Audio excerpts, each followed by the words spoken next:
आजकल बच्चों को फ्रोज़न डेज़र्ट्स का बहुत क्रेज़ चढ़ा है। फ्रैंकली अगर ये इंटरनेट नहीं होता, सोशल मीडिया नहीं होता और ये अवेयरनेस नहीं होती, तो हमको कभी नहीं समझ में आता कि फ्रोज़न डेज़र्ट्स में और आइसक्रीम में फ़र्क है। आइडियली आइसक्रीम में तो मिल्क का कंटेंट ज़्यादा होना चाहिए, लेकिन अगर वो फ्रोज़न डेज़र्ट के कैटेगरी में आता है तो it leads to hundreds of problems for us as well as the kids. क्या आप जानते हैं कि फ्रोज़न डेजर्ट्स का मतलब ये है कि आप उसमें कोई भी कंटेंट डाल दो जो प्रेजेंटेबल है और जो हमारे टेस्ट बर्ड को अपील करता है, वो ही अच्छा लगता है और एक्सेप्ट होता है। लेकिन वो कैसे बनता है अगर आप ये जानेंगे तो आई एम 100% श्योर कि आप उसको कभी नहीं एक्सेप्ट करेंगे। मेरा ये वीडियो करने का मतलब ही यही है कि मैं चाहती हूँ कि हमारे पेरेंट्स पहले तो ये समझे डिफरेंस कि आइसक्रीम क्या है और फ्रोज़न डेजर्ट्स क्या है। उसके अलावा ये समझे कि फ्रोज़न डेजर्ट्स में पड़ता क्या है, क्योंकि अगर आपने ये नहीं समझा तो आप अपने बच्चों को कहीं भी कंट्रोल नहीं कर पाएंगे। सो फर्स्ट ऑफ ऑल इसमें एक टाइप का वेजिटेबल ऑयल जाता है जो हमारी बॉडी में सिर्फ़ और सिर्फ फैट एक्यूमुलेट करता है। सेकेंडली इसमें पाम ऑयल है विच एवरीबडी नोज़ कि ये अच्छा नहीं है हमारी बॉडी के लिए, because it increases LDL and it reduces the good cholesterol in the body. Then of course बाकी सारे जो केमिकल्स हैं, फिर शुगर है और कलरिंग एजेंट्स है, उसके अलावा फ्लेवर्स है। तो ये सारे आपको क्या लगता है किसी वेजिटेबल से बने हैं? Of course not. They all are generated in the laboratory, created using some kind of compounds which are again made out of some sort of chemicals. फिर आपकी फैक्ट्रीज़ में अगर वो सारे बने हैं और फिर बाद में फ्रोज़न डेजर्ट्स बनने के लिए दूसरी फैक्ट्री में जाते हैं, तो it is not going to get transformed into some healthy components, it's again going to get worst, क्योंकि एक मशीन से प्रोसेस होके वो दूसरी मशीन में आया है। फिर उसके अलावा जब वो आपकी बॉडी में जाता है तो क्या करता है?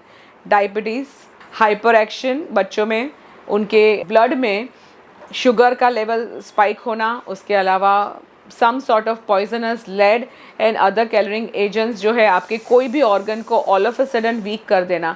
आपको पता है कि जब बच्चे को specs all of a sudden 5 साल 6 साल में आता है और जबकि उनकी अर्ली एज में आइज़ में कोई प्रॉब्लम नहीं होता, तो वो कहाँ से आता है?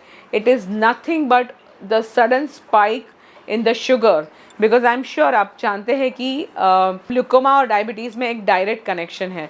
तो जैसे ही आपका डायबिटीज़ बढ़ता है आपकी आइज़ को अफेक्ट करता है। तो सिमिलरली बच्चों में जब शुगर स्पाइक होके बहुत बार वो मल्टीपल चेन बनता है तो तब उसकी आइज़ अफेक्ट करना चालू होती है एंड देन ऑब्वियसली उसके नंबर आते हैं and then you have to give them glasses. आप जानते हैं कि पाम ऑयल जो है वो हमारे एनवायरनमेंट के लिए कितना हानिकारक है, क्योंकि बिकॉज हमारा कंजम्पशन बढ़ गया है तो obviously we are planting more and more palm trees, जो हमारे एनवायरनमेंट के लिए अच्छा नहीं है। वो डिफॉरेस्टेशन करवा रहा है, ये हमारे पानी का लेवल है ज़मीन के अंदर का वो रिड्यूस हो रहा है।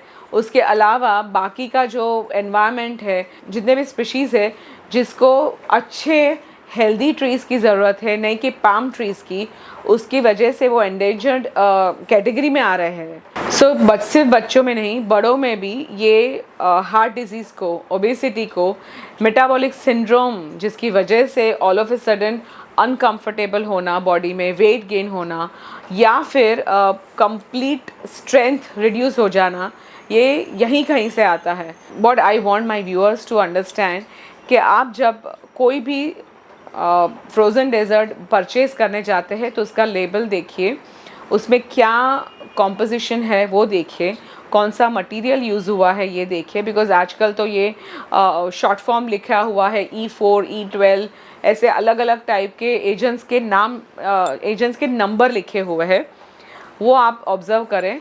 And frankly the best way to treat your child is turn towards your kitchen, spend half an hour and create all those desserts just on your own by yourself or with the help of your maids or home staff and create them in your kitchen.